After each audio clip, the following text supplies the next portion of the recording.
Ang South China Sea ay nagiging sentro ng tensyon dahil sa mga pagtatalo sa teritoryo ng ilang mga bansa, particular na ang China.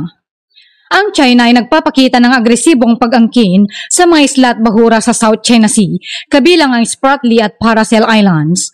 Pero bago yan ay huwag kakalimutang mag-like at subscribe sa ating channel para laging updated ka sa ganitong klaseng videos. Maraming mga bansa tulad ng Pilipinas, Vietnam, Malaysia at Brunei ang may mga pag-aangkin din sa nasabing lugar batay sa iba't ibang legal na batayan.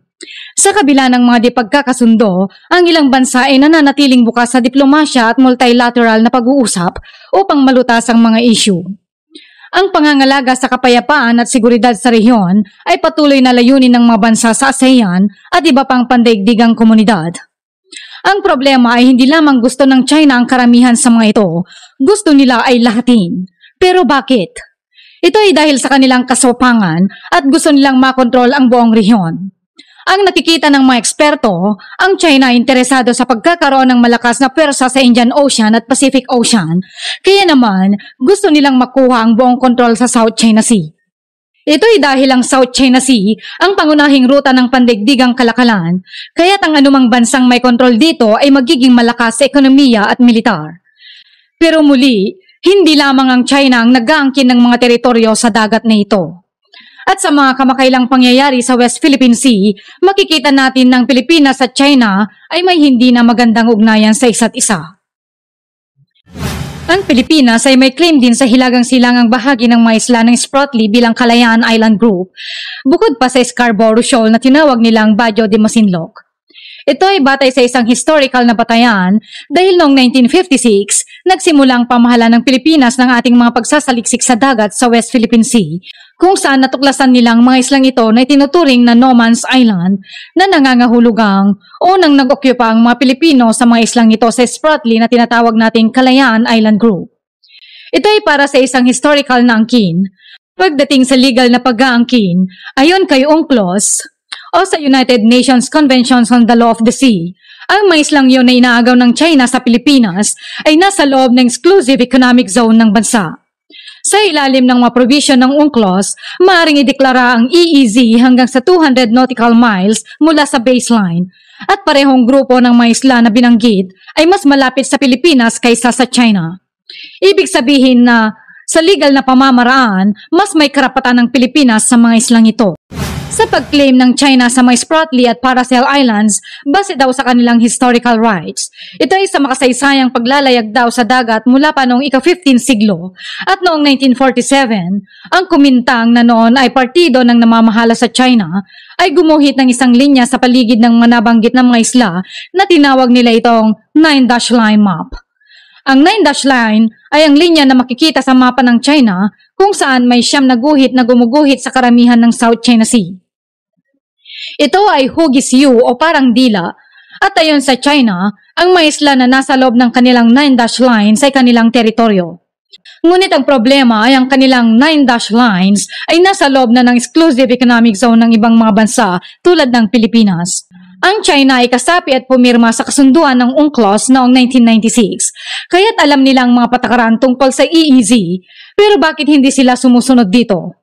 Bakit nila ipinipilit ang kanilang paraan para makuha ang mga islang nabangkit?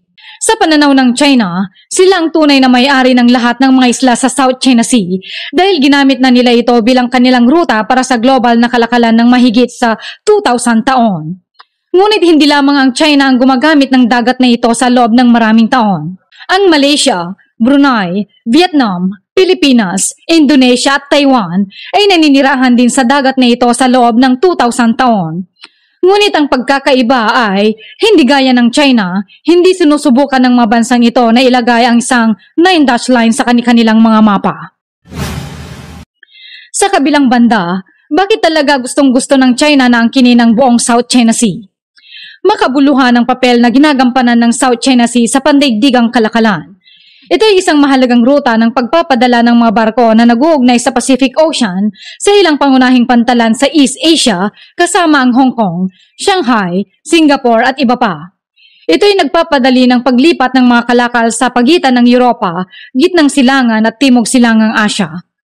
Halos isang ikatlong bahagi ng pandaigdigang kalakal sa dagat, kasama ng langis at iba pang malikas na yaman, ay dumadaan sa rehiyong ito. Kung may sasakatuparan ng China ang ganap na kontrol sa dagat na ito, sila ay magiging mas makapangyarihan at mas mayaman. Ang Estados Unidos ay may kaalaman sa isyong ito at sila ay may positibong rason upang suportahan ang Pilipinas at ipagtanggol laban sa China. Ayon sa pahayag ng US, sila ay sumusuporta sa prinsipyo ng paggalang sa batas kung saan malinaw na may karapatan ng Pilipinas sa mga islang nabanggit. At kahit na ganoon, hindi talaga nais ng Estados Unidos na lubusang mapasakamay ng China ang buong South China Sea dahil magbibigay ito ng malaking kalamangan sa ekonomiya ng China at sa kanilang persang pandagat. Siyempre, ayaw ng Estados Unidos na mangyari yon dahil ang China ay isa sa pinakamalaking kalaban ng Amerika. Natatakot ba sila?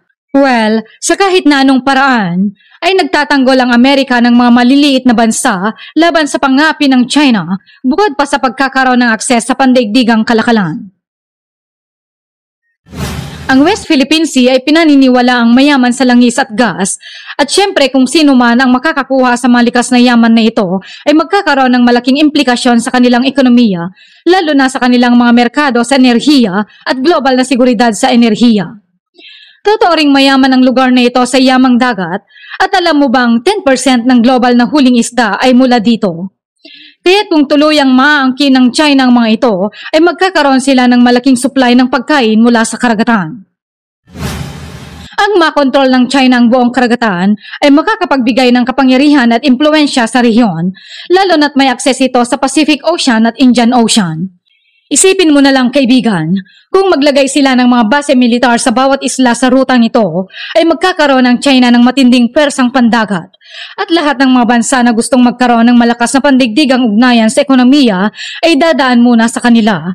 At magiging mga kaalyado nila dahil alam nilang kailangan nilang kaibiganin ng China kung gusto nilang magpadala ng produkto sa ibang mga bansa. Layunin ng China na maging may-ari ng buong South China Sea upang magkaroon ng malaking kalamangan sa militar, kaya't hindi nakakagulat na gustong-gusto ng China na angkinin ang lahat ng mga benepisyong maaaring ibigay ng dagat na ito. At hindi ito titigil sa pagsasamantala sa mga isla.